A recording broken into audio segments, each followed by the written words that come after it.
자, 우리 목적의 적법입니다. 우리 법률행위 목적 하면서 지금 뭐 했어요? 확정 가능까지 했죠? 이제 적법해야 된다. 자, 우리 이제 평상시 쓰는 용어로 적법의 반대는 뭘까요? 위법입니다. 위법. 그 위법이 채무불이행과 불법행위로 이렇게 나눠지죠. 그럼 법률행위 목적이 적법해야 된다는 얘기는 법을 위반해서는 안 된다. 그런 의미가 들어가 있죠. 그럼 그때 그 법을 위반해서는 안 된다라고 할 때 그 법은 강행법규가 있고 임의법규가 있어요.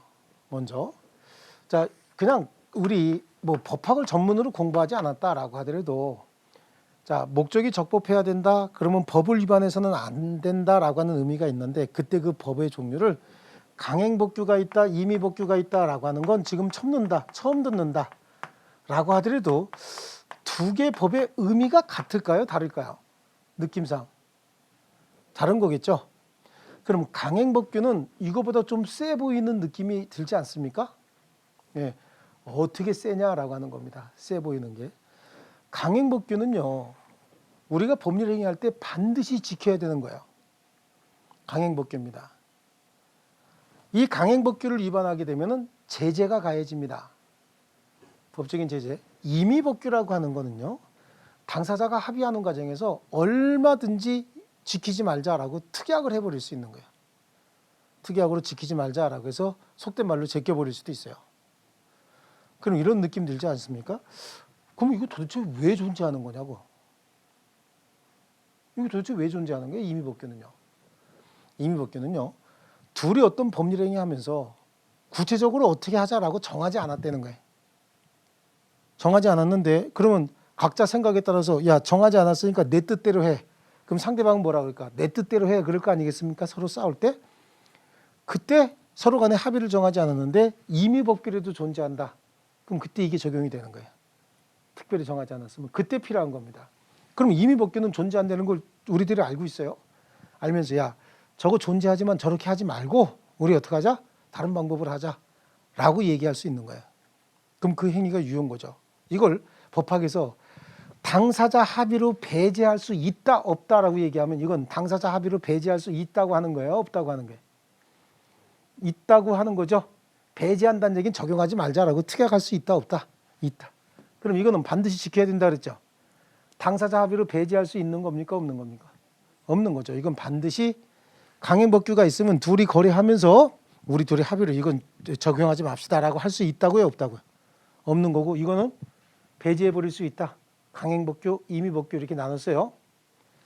자, 이때 이 강행법규는 또 뭐가 이렇게 복잡한지 저도 짜증나요.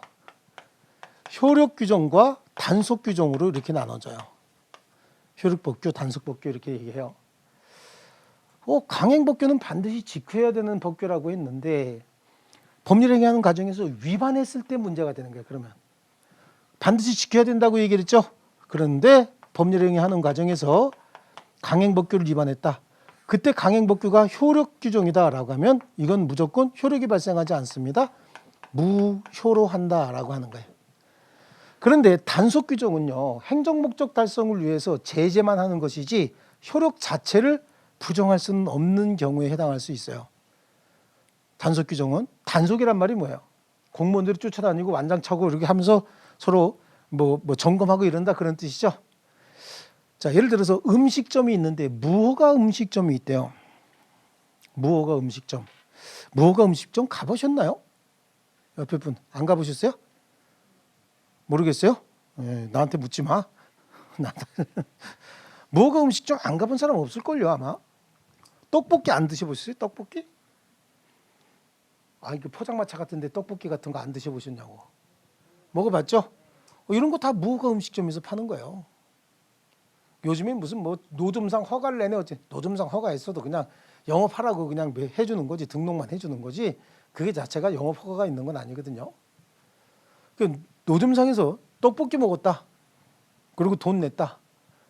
그 떡볶이 먹는 행위가 유효일까요? 무효일까요? 돈 내는 행위가 유효일까요? 무효일까요? 만약에 떡볶이 팔아서 떡볶이 먹는 행위가 무효였다. 떡볶이 매매가 무효였다. 그럼 돈 안 줘도 되죠?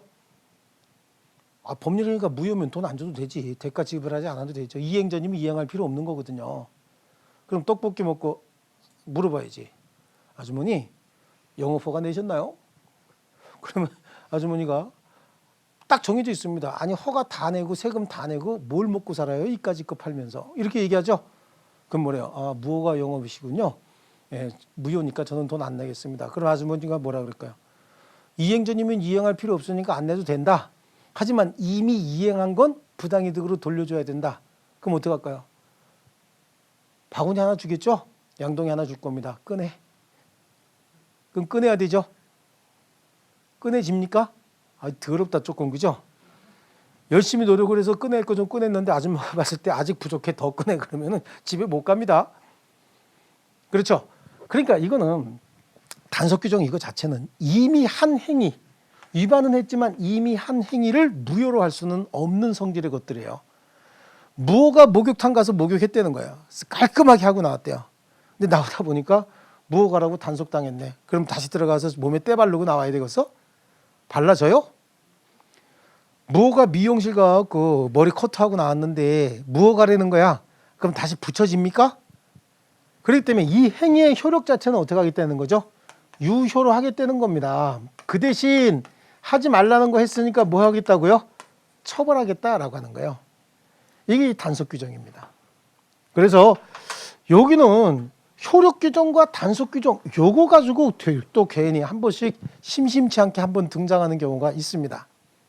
자, 법률행위 목적이 적법해야 된다라고 하는 말의 의미는 강행법규를 위반해서는 안 된다 그런 의미를 가지고 있는데 강행법규는 효력규정과 단속규정으로 나눠서 효력규정을 위반하면 무효고 단속규정을 위반했을 때는 효력은 유효로 하되 처벌하겠다 그런 얘기죠.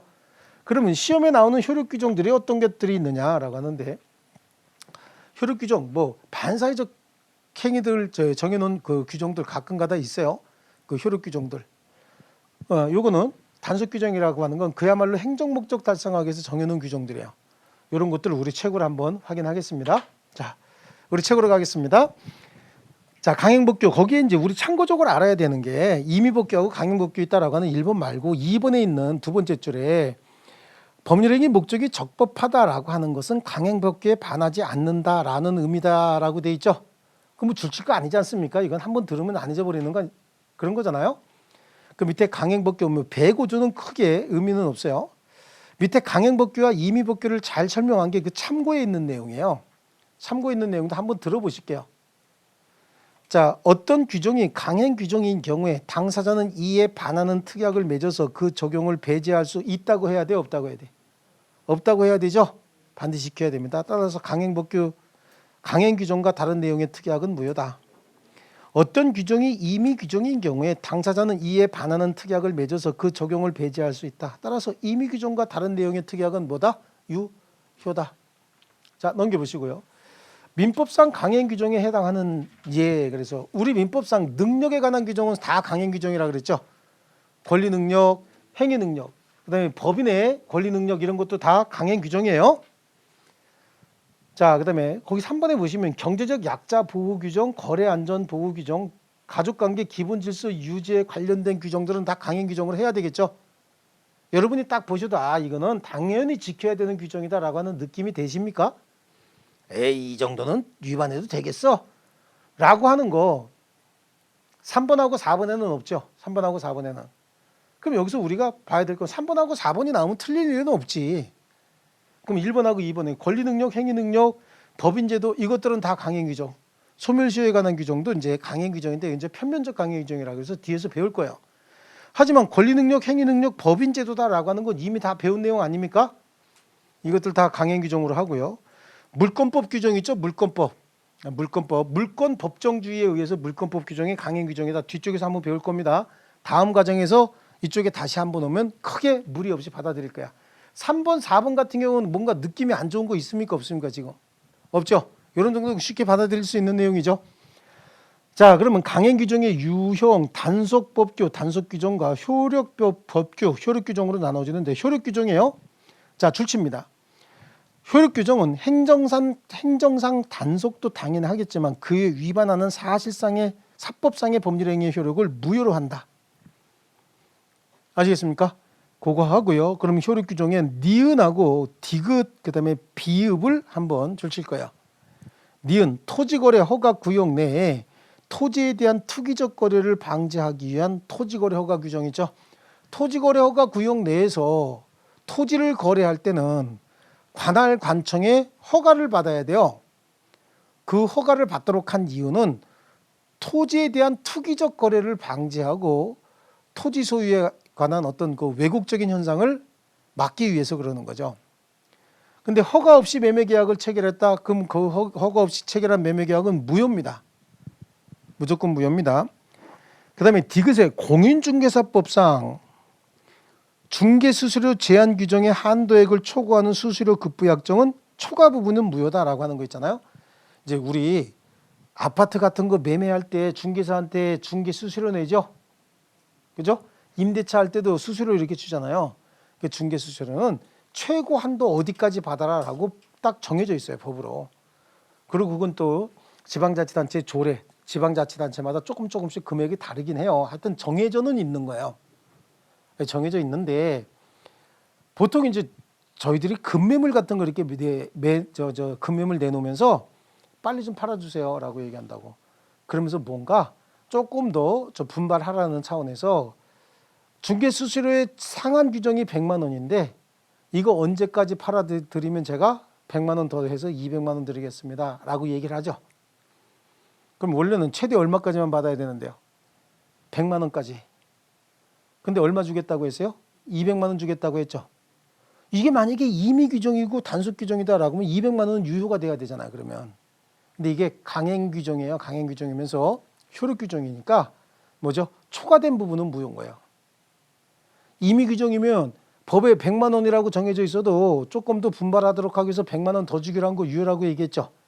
강행 규정 중에서 단속 규정인 경우에도 200만 원 받아도 200만 원 유효고 그 대신 처벌받으면 되는 거예요. 근데 이건 단속 규정이 아니고 뭐라고요? 효력 규정이야. 그러니까 원래 법으로 얼마만 받도록 돼 있어요? 100만 원. 근데 200만 원 주기로 했죠. 이 거래 성사시켰다. 200만 원 다 무효가 아니라 초과된 얼마? 100만 원만. 100만 원을 초과한 금액만 무효다. 의미하셨습니까? 자, 그다음에 비읍에 보면 비읍에 구임대주택법상 임대 의무 기간 경과 전에 임대주택을 매각하는 행위. 자, 우리 이거 있잖아요. 임대주택 중에서 몇 년 동안 임대해서 살고 있으면 분양 전환하는 거 있죠. 분양 전환하는 거. 그건 사실상 어떻게 보면 이제 소유권 준 거나 마찬가지예요. 내가 5년 동안 임차인으로 살면 5년 후에는 분양 전환하게 할 때 그때 좀 싼 값으로 분양받을 수 있잖아요. 그 권리를 또 양도하는 경우가 있어요. 그렇죠? 임차인인 상태에서는 매매할 수 없는 거 아닙니까? 하지만 실질적으로는 몇 년 있으면 1, 2년 있으면 내 거 되는 거잖아요.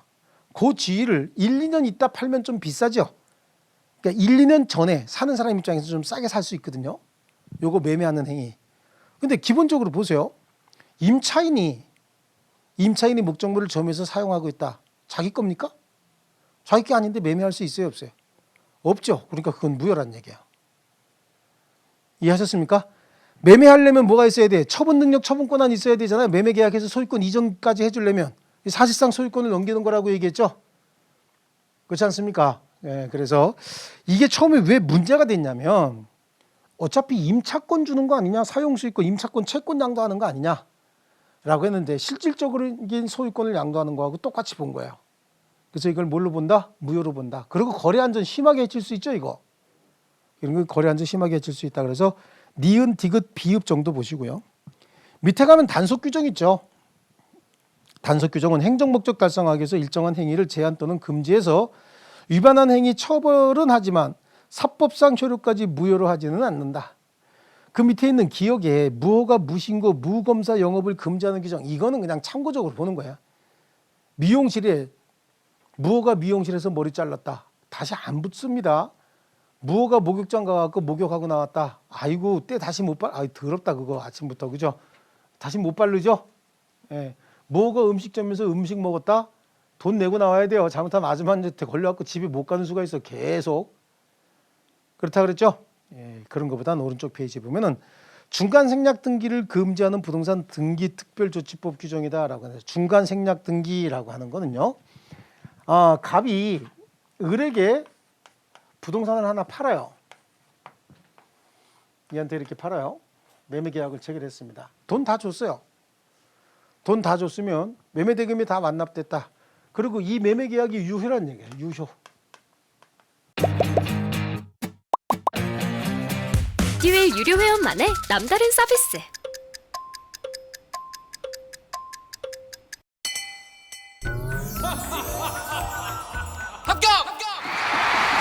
합격하고 돈도 받는 혜택.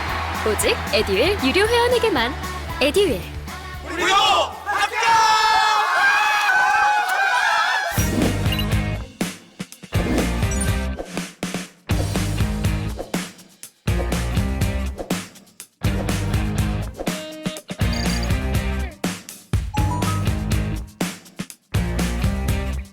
유효.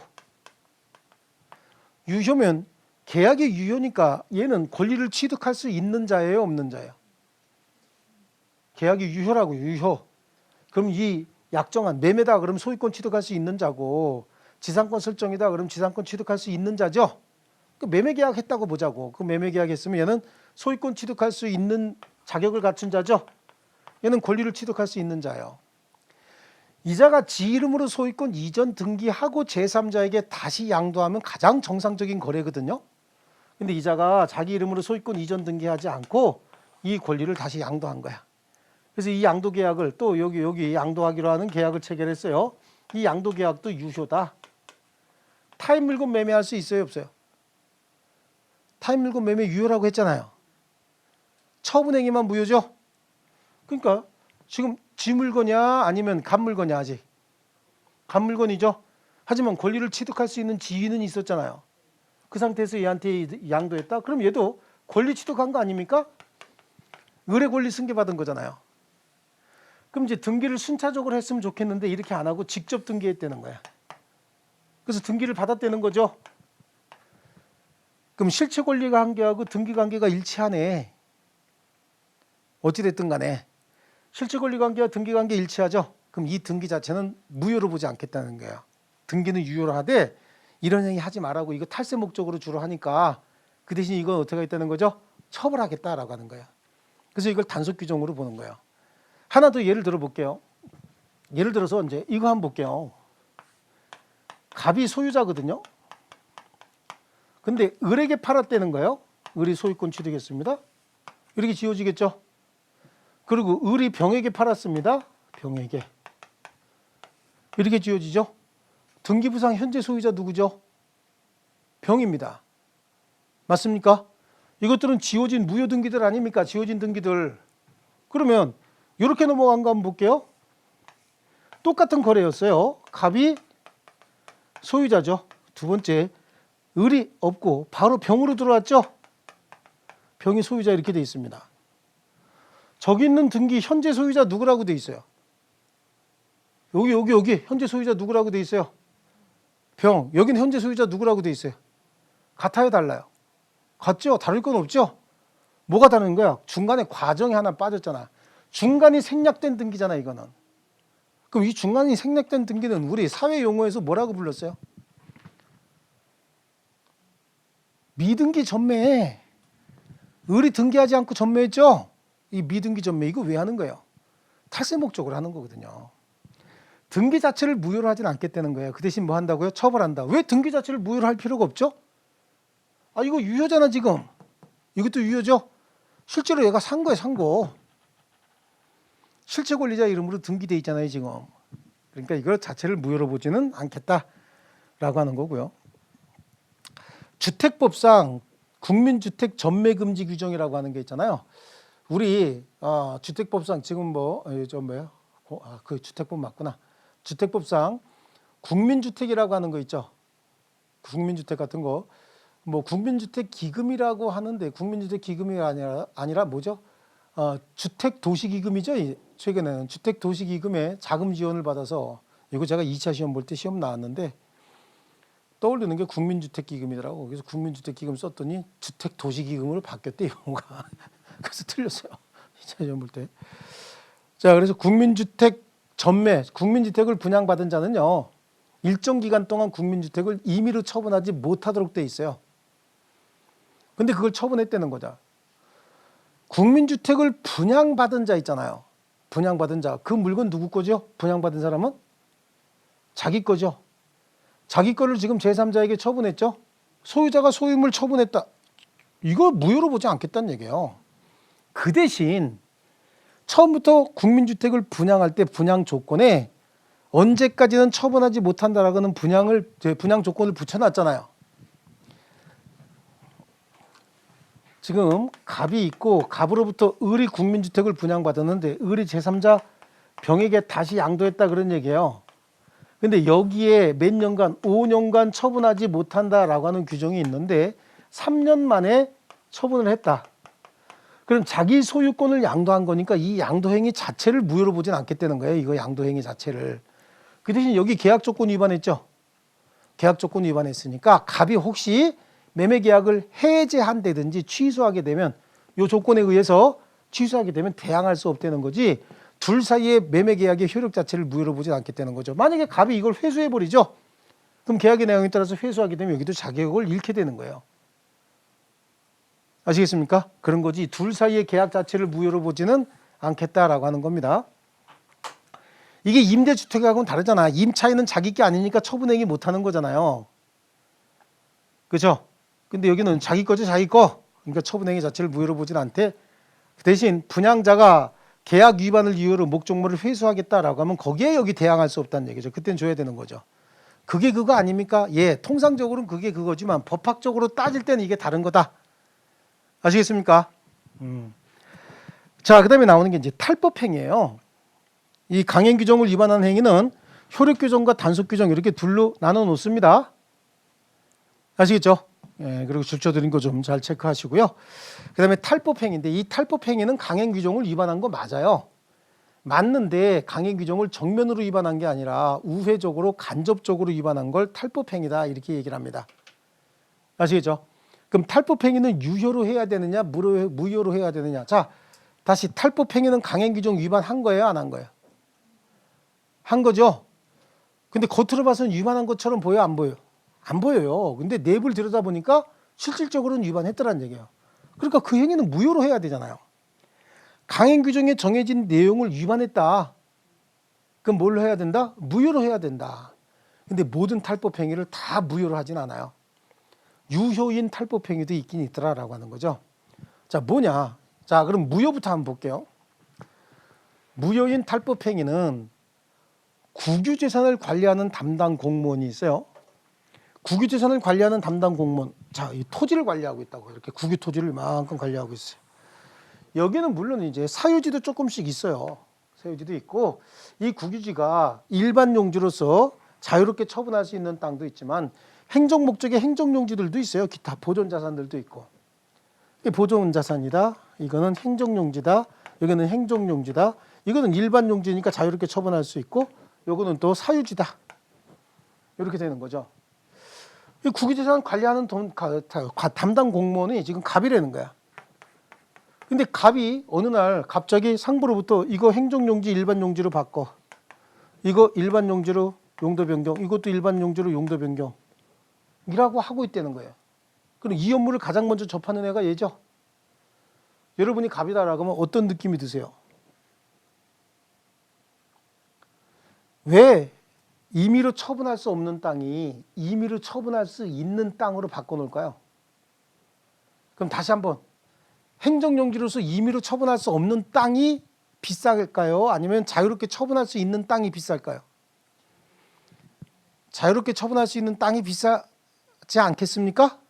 네, 되게 힘드네. 그러면 여러분 생각에 이거 개발되는가? 여기 개발행위 허가해 주려고 이렇게 하는 거예요. 그렇죠? 그럼 이 모양으로 할까? 이 모양으로 할까? 이런 모양으로 할 거 아니겠어요? 그럼 어떻게 해야 돼? 여기 좀 땅 좀 사놓고, 그죠? 요 땅도 좀 사놓고, 요 땅도 좀 사놓고, 이렇게 해서 요만큼 사놓으면 나중에 뭐 알바끼는 아니니까 좀 비싸게 팔 수 있겠죠? 이 정보를 가장 먼저 취득하는 사람이 누구냐면 이 관리 담당 공무원인 거예요. 왜냐하면 이 사람 손으로 이거 용도 변경 청구해서 뭐 이렇게 좀 뭐 장관이나 이런 사람들 뭐 해야 돼? 결심까지 받아야 되거든요. 이런 경우에 이 사람이 제일 먼저 알아요. 그럼 저걸 지 이름으로 사면 바로 들통나죠? 못 사게 돼 있다고 이런 건 이렇게 투기적 행위 할까 봐. 그럼 지 이름으로 못 사니까 누구 이름으로 사요? 처남, 친구 이런 이름이 가장 좋아요. 처남, 친구. 그럼 처남 친구들이 그거 어떻게 알았어요? 얘한테 들었겠죠? 그럼 처남이 지 돈으로 샀을까? 처남이 처남 자신 돈으로 샀을까? 지가 처남한테 대줬을까? 대줬죠, 당연히. 그러니까 결국은 국유재산을 관리하는 담당 공무원은 자기가 관리하는 국유재산을 자기가 스스로 취득하지 못하도록 금지되어 있다고. 근데 실질적으로는 취득한 겁니까? 안 한 겁니까? 한 거거든요. 겉으로 봐서는 얘가 취득했어? 처남이 취득했어요? 처남이. 하지만 실질적으로는 누구 거예요? 지 거죠? 그러니까 이걸 뭐라고 한다고? 탈법행위라고 한다고. 여러분 생각에 이거 유효로 해야 돼? 무효로 해야 돼? 아직도 느낌이 없어요? 무효로 해야 되지. 그리고 발음 정확해요. 이렇게 하지 마시고 자신 있게 하세요. 왜? 여기서 틀린다고 누가 뭐라 그래요? 막 창피해. 쉬는 시간에 그것도 모르고 막 그러고 손가락 막 4개씩 날리고 막 그래요? 에? 뭐 이렇게 무서워갖고 대답을 못하고. 틀리면 어떡하나. 틀리면 어때? 여기서 틀리는 거 아무 관계없어요. 내년 7월 달에 시험장 가서 틀리는 게 더 큰 문제지. 아시겠죠? 자, 이건 무효로 해야 되겠죠? 그 밑에 보니까 판례 1번이 그거예요. 그 다음에 공무원의 연금 수급권이라고 하는데 여러분 연금제도 아세요? 우리 지금 연금 몇 살 돼야 받아요? 국민연금. 나이에 따라 다른데 여러분 정도 연령이면 아마 65세 돼야 받으실걸요? 그거 요즘에 느낌이 또 70세로 늘리려고 하는 느낌이 조금 있죠? 그죠? 예, 원래 몇 살이었었어 그거? 60세였었어요. 60세였는데 65세로 늘렸다가 또 70세로 늘리려고 하는데 자금이 자꾸 고갈이 된다는 거야. 그러니까 엉뚱한 대로 자꾸만 쓰면 안 되거든요. 엉뚱한 대로. 우리 국민연금 가지고 국민연금공단에서 주식 투자라든지 사모펀드 같은 데 투자해서 수익을 만들어야 되는데 그놈의 사모펀드 맨날 사기에 당하고 막 이러는 거 국가투자기관이나 국영투자기관이 자꾸 사기에 이렇게 자꾸 당하고 이러는 거 거기에 또 권력 있는 사람들이 개입하고 이런 거 굉장히 안 좋아요. 그거 다 우리 돈이야. 그러니까 이제 줄 돈이 부족하니까 어떻게 해? 5년 늘렸다가 또 더 5년 더 늘리려고 그러고 뭐 이런 모습들 나타나잖아요. 감시 잘해야 되는데 그게 중요한 게 아니라 공무원연금하고 국민연금하고 어떤 게 더 많아요? 공무원연금이 더 많죠. 납입 기간이 길기도 하지만 저희들이 국민연금 낼 때는 저희가 5만 원 내면 사업주가 5만 원 내잖아요. 그렇죠? 그렇게 해서 30년 뭐 이렇게 몇 년 이렇게 누적이 되는 거잖아요. 근데 공무원은 국민에 대한 공복이고 국민에게 봉사한다라고 하는 차원에서 공무원연금은 공무원 당사자가 5만 원 내면 국가 사업주가 5만 원 내는 게 아니라 7만 5천 원을 내는 거야. 조금 더 내준다고. 그러니까 실제 30년을 똑같이 적립해도 걔네들 적립액이 더 많죠. 그 대신 이거는 공적인 어떤 공권에 비슷하게 관리를 해서 함부로 담보 제공하고 돈 얻어 쓰지 못하도록 돼 있어요. 이게 사적 담보 제공이 금지된다 이렇게 돼 있어요.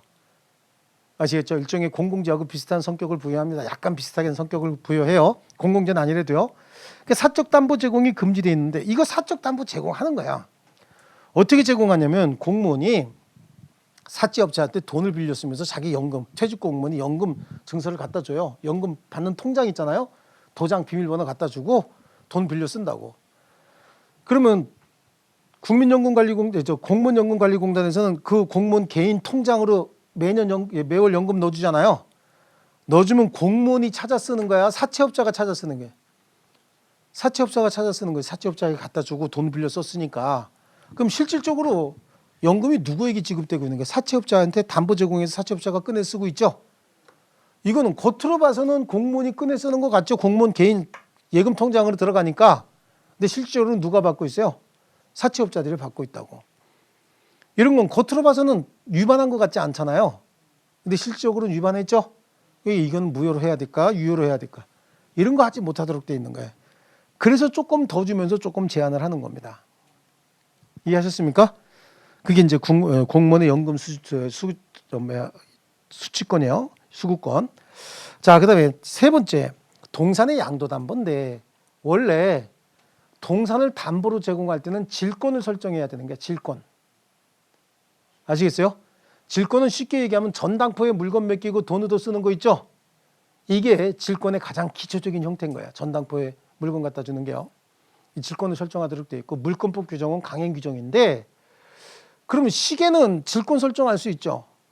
여러분 노트북 컴퓨터 질권 설정할 수 있죠. 돼지는 어떻게 할까요? 돼지 5마리는. 전당포에서 냄새 난다고 받을까 그거? 전당포에 돼지우리 별도로 있나요?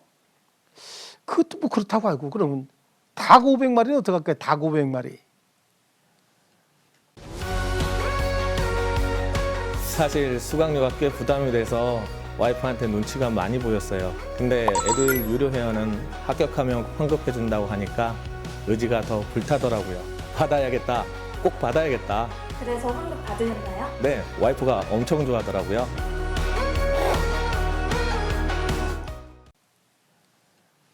이거 질권 설정 불가능하잖아요. 질권 설정할 때는 목적물 가서 인도해야 되거든요.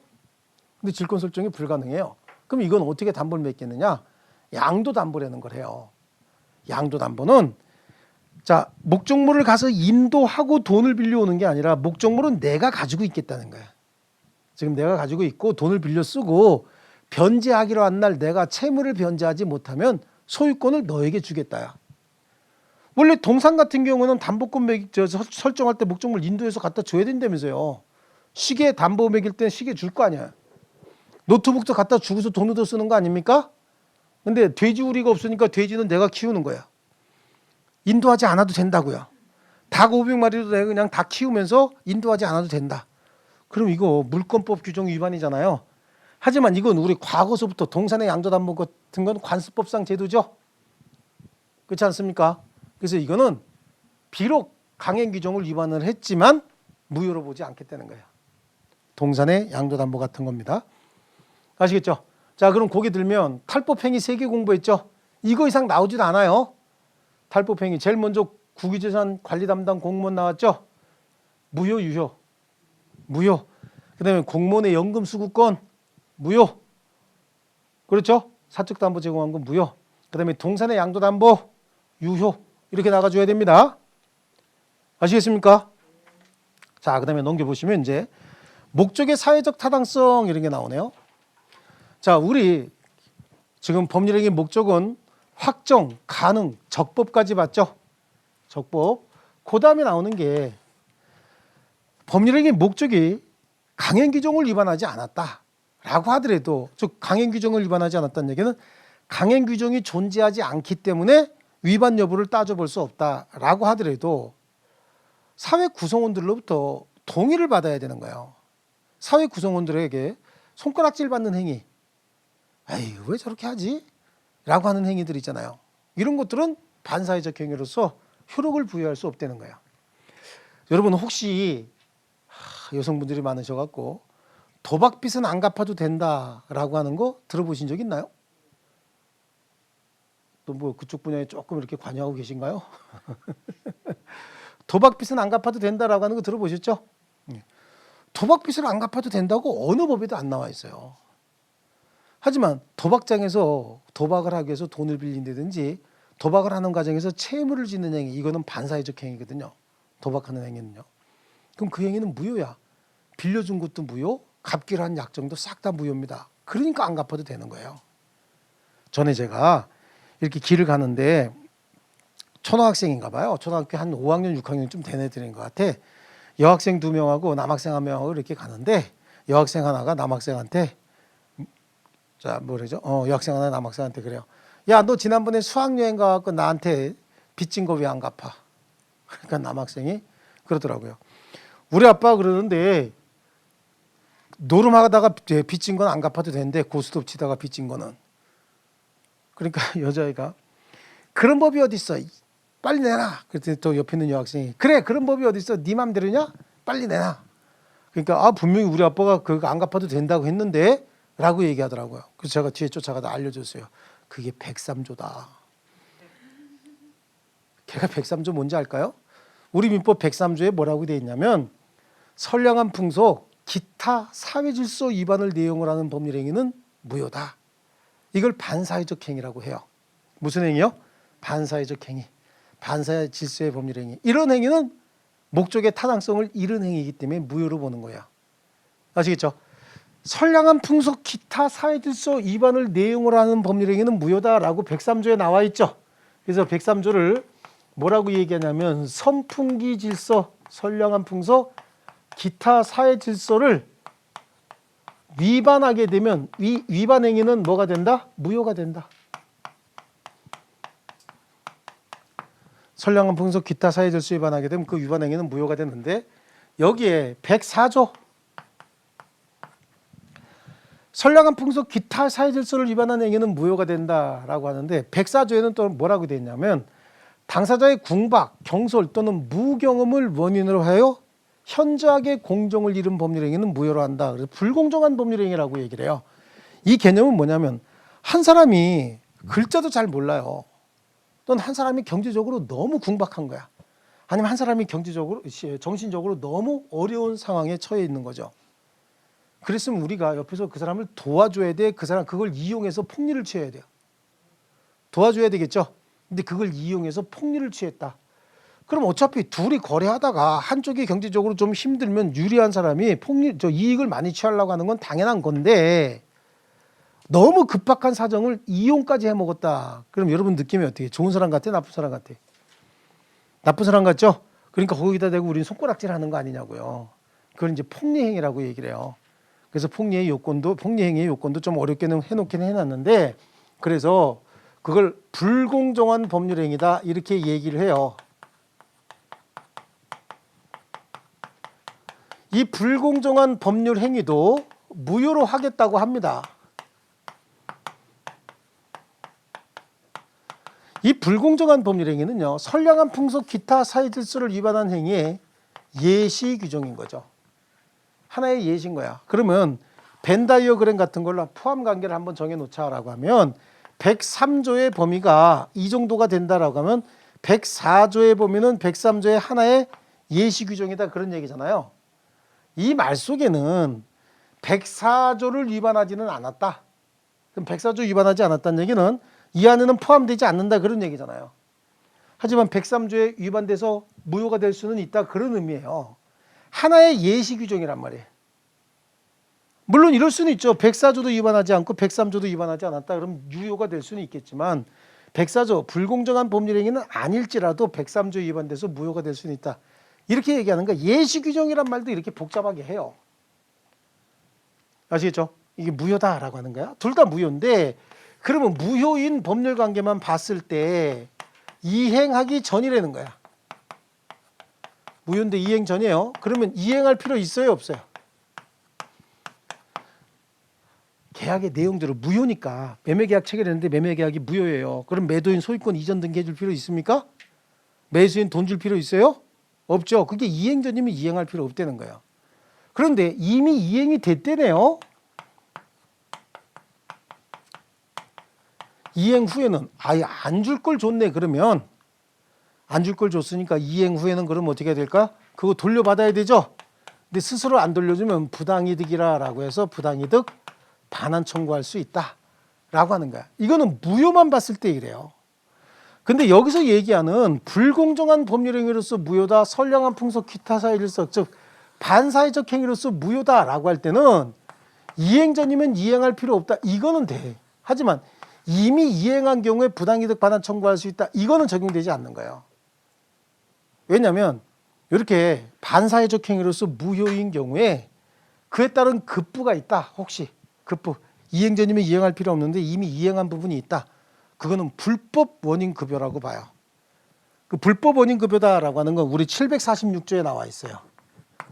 746조에 불법을 원인으로 하여 재산을 급여하거나 노무를 제공한 때 그 이익에 반환을 청구할 수 없다라고 해. 무효지만 부당이득 반환 청구할 수 있다는 거예요, 없다는 거예요? 부당이득 반환 청구는 할 수 없다. 이행 전이면 줄 필요는 없어요. 하지만 주고 난 다음에 부당이득 반환 청구할 수 없는데 부당이득 반환 청구할 수 없다라고 하는 말은 어떠한 형태든지 반환 청구하지 못한다는 얘기예요. 어떤 형태든지 무슨 명목을 붙이든지 무조건 반환 청구하지 못한다. 반환받을 수 없다라고 하는 의미예요. 자, 그러면 갑하고 을이 반사회적 법률 행위 했어요. 이행전이면 갑이 줄 거 없죠?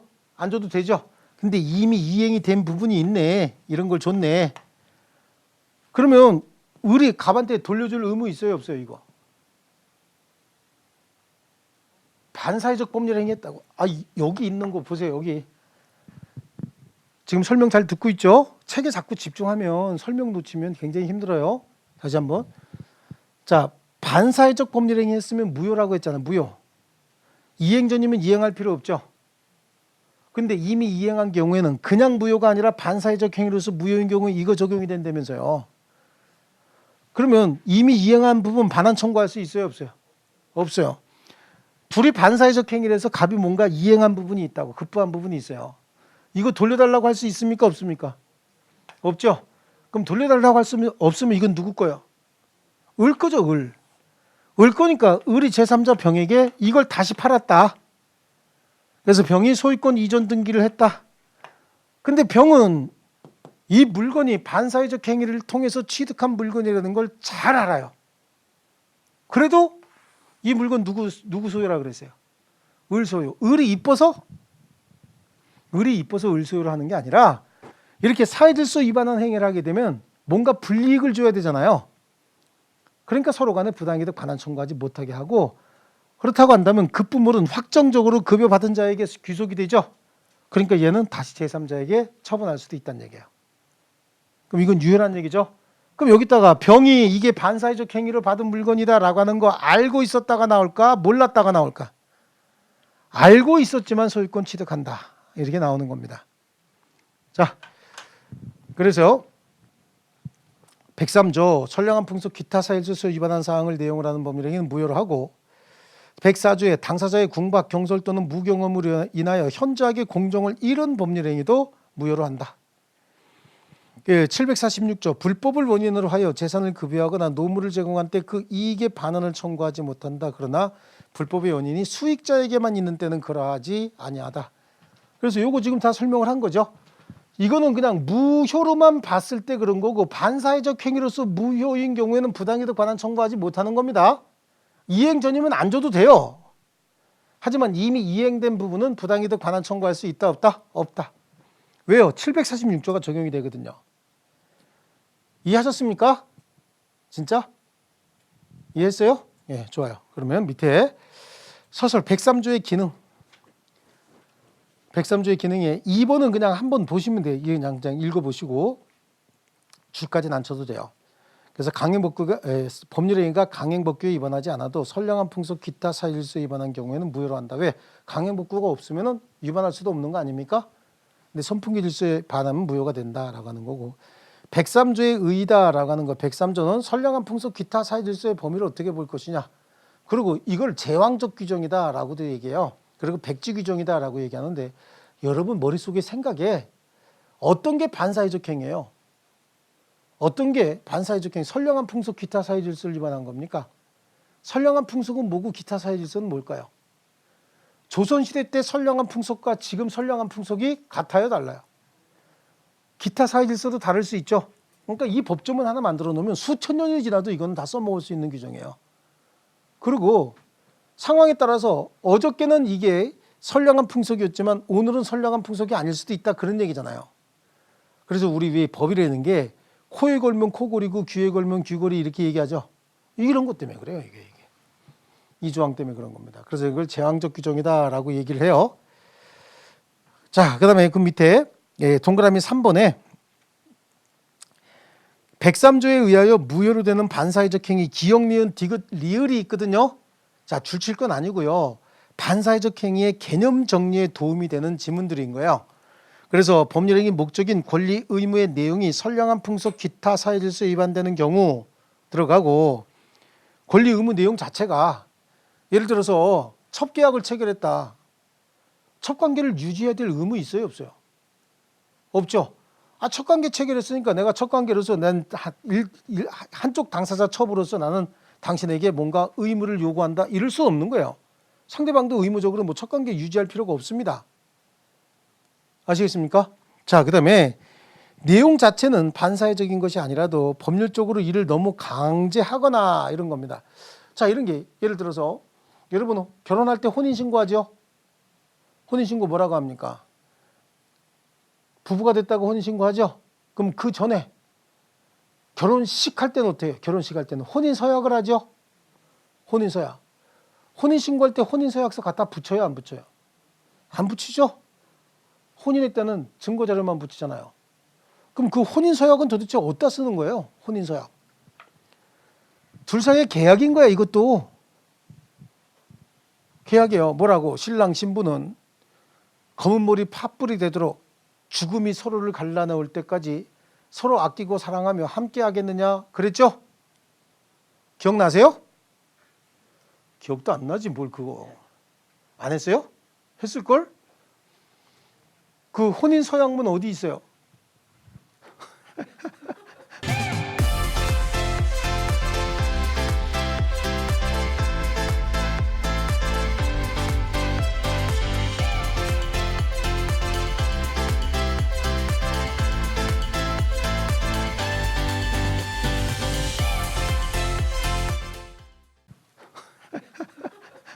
어딘가 있긴 있을 텐데 모르겠죠? 아, 그거 계약이라니까. 서로 합의한 거야. 죽음이 서로를 갈라서 뭐 신랑 신부는 검은 머리가 뭐가 되도록? 무슨 말도 안 되는, 죽음이 서로를 갈라놓을 때까지? 말도 안 되는 소리죠? 근데 그때 당시 왜 그게 이렇게 달콤하고 당연한 것 같은지. 이거야, 이거. 이혼의 자유, 혼인의 자유가 인정이 되면 이혼의 자유도 인정이 돼야 되는 거예요. 근데 그거는 개인적 자유를 굉장히 제한하고 있는 거죠, 지금.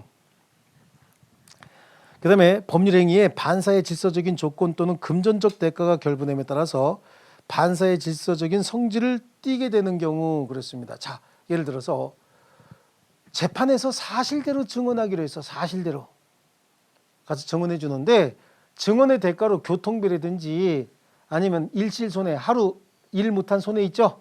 이런 정도 배상해 주는 건 모르겠지만 증언해 주시면요, 제가 손해배상 받은 금액의 5분의 1, 20% 떼드리겠습니다. 그러면 증언 어떻게 해야 돼요? 리얼하게 해줘야 되죠. 예를 들어서 갑하고 을이 서로 폭행 사건이 있었단 말이에요. 근데 자기가 본 거는 이 사람이 이렇게 밀쳐가지고 저 사람이 벽에 부딪히면서 넘어진 것만 봤어요. 그래서 치료비하고 손해배상 청구 소송을 제기했다고.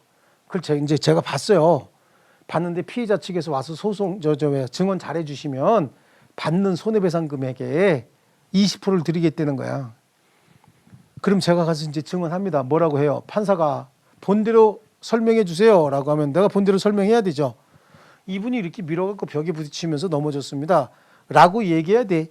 이분이 퍽 하고 때리니까 벽에 꽝 부딪히더니 떼굴떼굴 굴르면서 숨 안 쉬던데요. 그래야 돼요. 뭔가 왜곡된 의사 전달이 될 수 있잖아요. 이런 게 이제 금전적 대가가 결부되면 이런 결과가 만들어질 수 있는 거예요. 그래서 이것도 무효로 합니다. 또 리얼은 줄쳐놓습니다. 표시되거나 상대방에게 알려진 법률행위 동기가 반사의 질서적인 경우를 포함한다라고 하는 거예요.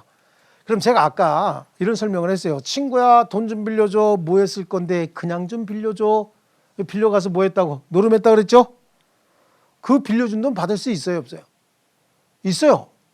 왜냐하면 어디다 쓸 줄 모르고 빌려준 거잖아요. 그런데 친구야, 돈 좀 빌려줘. 뭐 할 건데 오늘 내가 한 판 크게 벌릴 거야. 불타는 레이스를 좀 감을게. 그랬더니 딴 거 반 땅이다. 그러고 빌려줬다는 거야. 그때 그 빌려준 돈 받아요, 못 받아요? 그것도 못 받는 거야. 도박 자금으로 쓸 줄 알고, 즉 불법 행위에 유용될 줄 알면서도 빌려줬다. 그럼 빌려주는 행위도 반사회적 행위로서 불법 행위가 되는 겁니다. 아시겠습니까?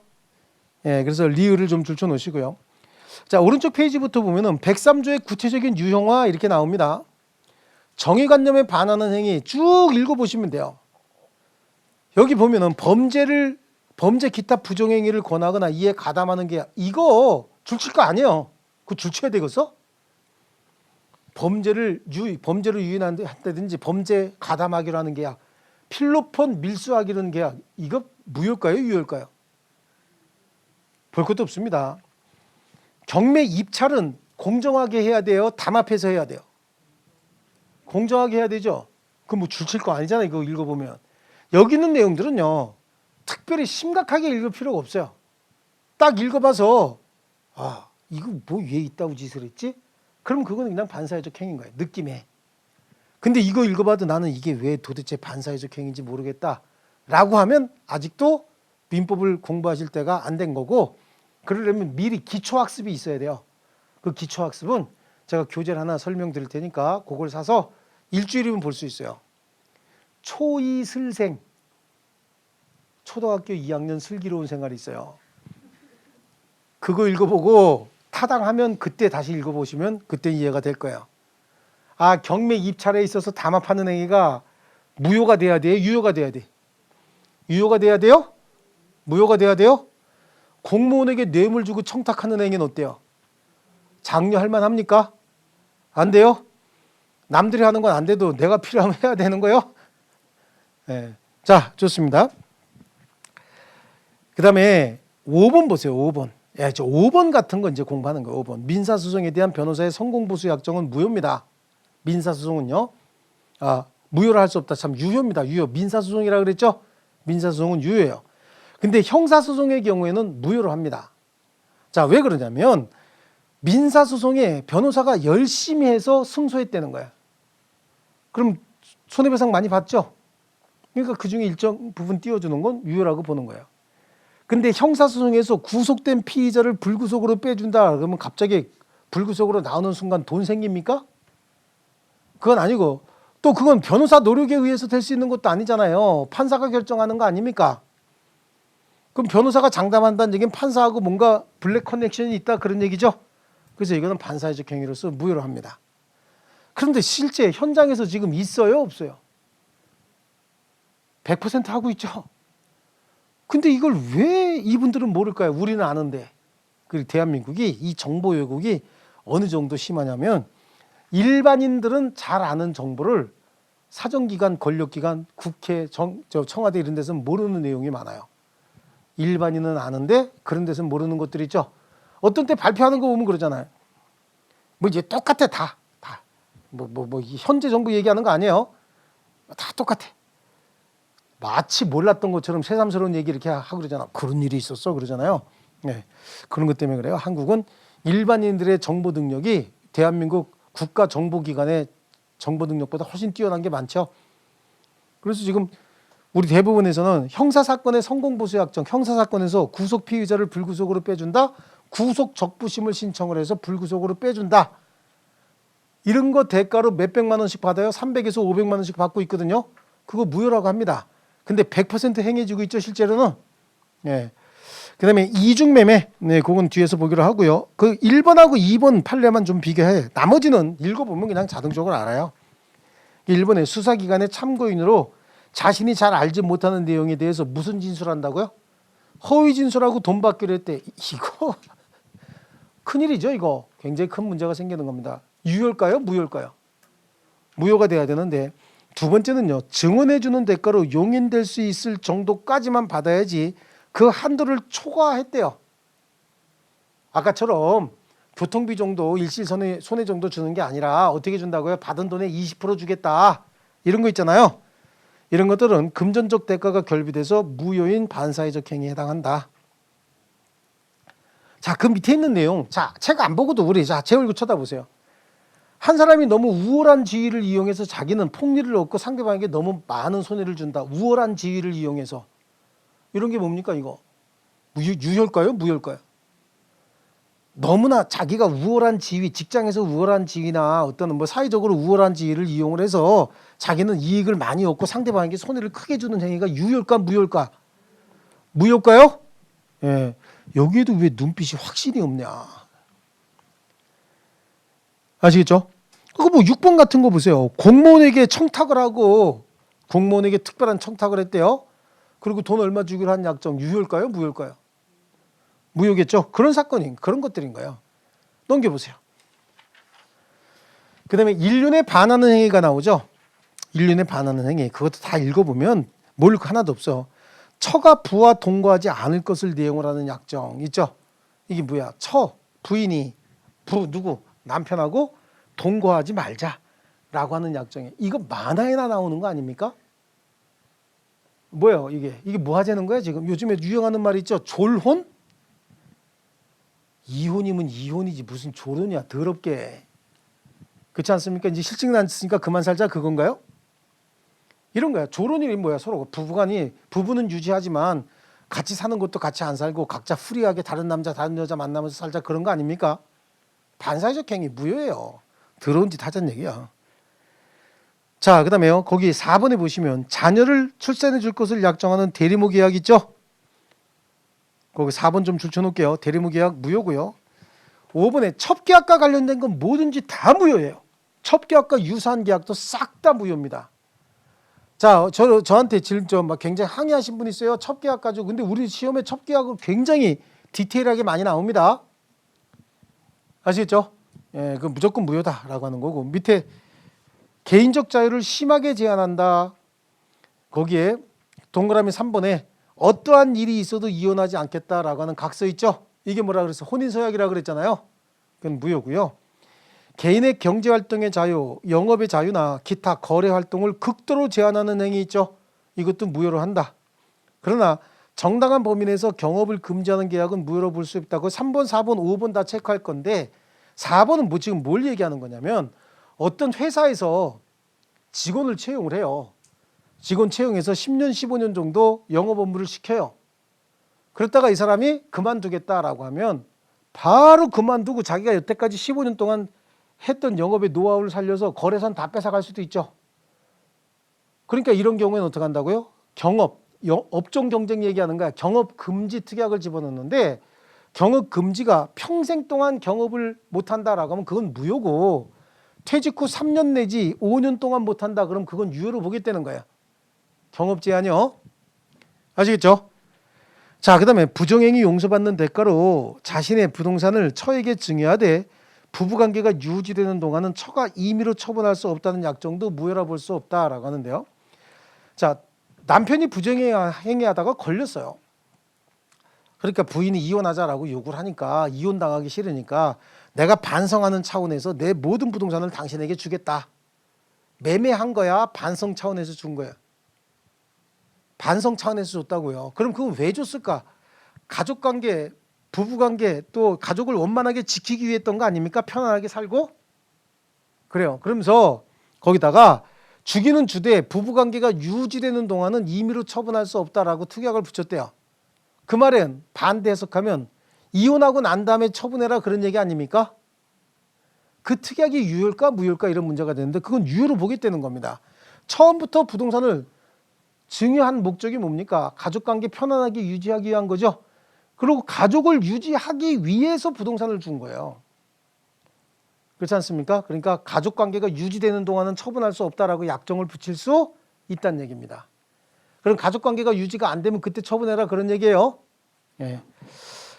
자, 그다음에 지나치게 사행적인 행위 거기 보시면 도박자금을 빌려주는 행위, 도박자금을 변제하기 위해서 대물변제 약정 이거 다 무효로 보겠다. 아시겠습니까? 근데 그 3번에 나와 있는 건 뭐냐면 도박자금을 빌리면서 지금 갑이 을한테 도박자금을 빌리면서 자신이 가지고 있는 부동산에 대해서 얘한테 담보를 설정하기라는 계약은 다 무효인 거야. 이거 일종의 도박 채권, 도박 채무 아닙니까?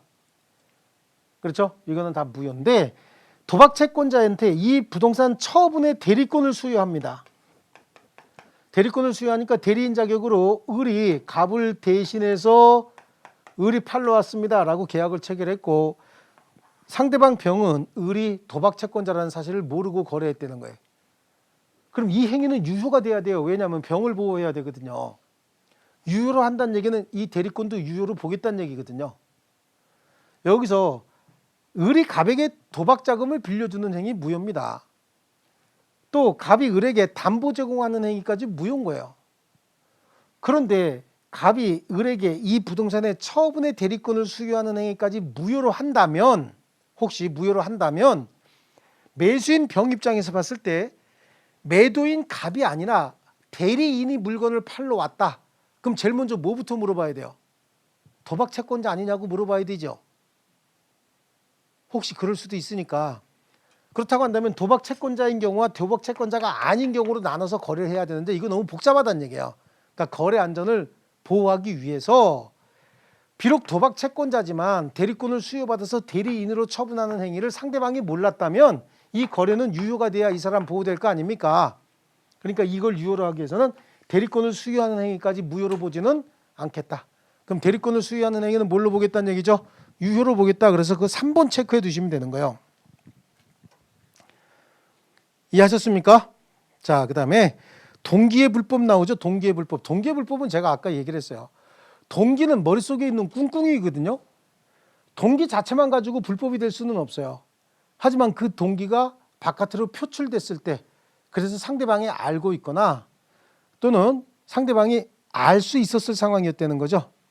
그래서 알려졌다. 그래서 알고 있거나 알려진 동기가 불법이다. 그럼 아까 제가 이런 얘기 했잖아. 친구한테 돈 빌리면서 친구야 1,000만 원만 빌려줘. 어디다 쓸 건데 묻지 말고 빌려줘. 근데 도박 자금으로 썼다. 그럼 어디다 쓸지 알고 빌려줬어요? 모르고 빌려줬어요? 걔가 도박 자금으로 쓸 것이다 라고는 동기 모르고 빌려준 거 아닙니까? 그러니까 그거는 반사회적 동기를 모르고 돈을 빌려줬죠. 그러니까 그건 무효라고 볼 수 없어. 빌려준 돈 받을 수 있다고요. 근데 친구가 도박 자금으로 쓰겠다라고 명시적으로 얘기하면서 돈을 빌려달라고 그랬는데 빌려주면서 딴 거 반 땅이다 그러고 빌려줬다. 이거는 반사회적 동기를 알고 빌려줬죠. 그럼 빌려준 행위도 반사회적 행위로 보겠다는 얘기입니다. 그래서 동기의 불법, 동기의 불법은 동그라미 2번에 동기 자체만으로는 법률행위에 영향을 미치지 않는다고 줄쳐놓으시고요. 3번에 반사회 질서의 동기가 표시된 경우 또는 상대방에게 알려진 경우에 그 법률행위는 무효다. 자, 불공정한 법률행위 별도로 보기로 하고요. 기타의 행위 중에서 보험사고 과정에서 보험금 부정 취득 목적의 계약이 있었다. 당연히 무효고요. 부녀와 성행위 계약 같은 거 있죠. 예약 이거 다 무효입니다. 이건 뭐 읽을 것도 없어. 입이 더러워요. 그다음에 3번만 좀 줄쳐놓을게요. 사용자가 노조 간부에게 조합원의 임금 인상 요구를 무마해 주는 대가로 금원을 지급하기로 한 약정 이거 당연히 무효 아닙니까? 노조 간부는 근로자들을 위해서 사용자하고 협약을 해야 되는 사람이 사용자한테 뇌물 몇 푼 받고 사용자가 요구하는 대로 단체 협약 체결해 준다든지 이거는 반사회적 행위예요. 이거 안 읽어도 되는 거죠? 이 정도는요. 네. 자, 우리 쉬었다가 이중매매 하겠습니다. 조금 쉬겠습니다.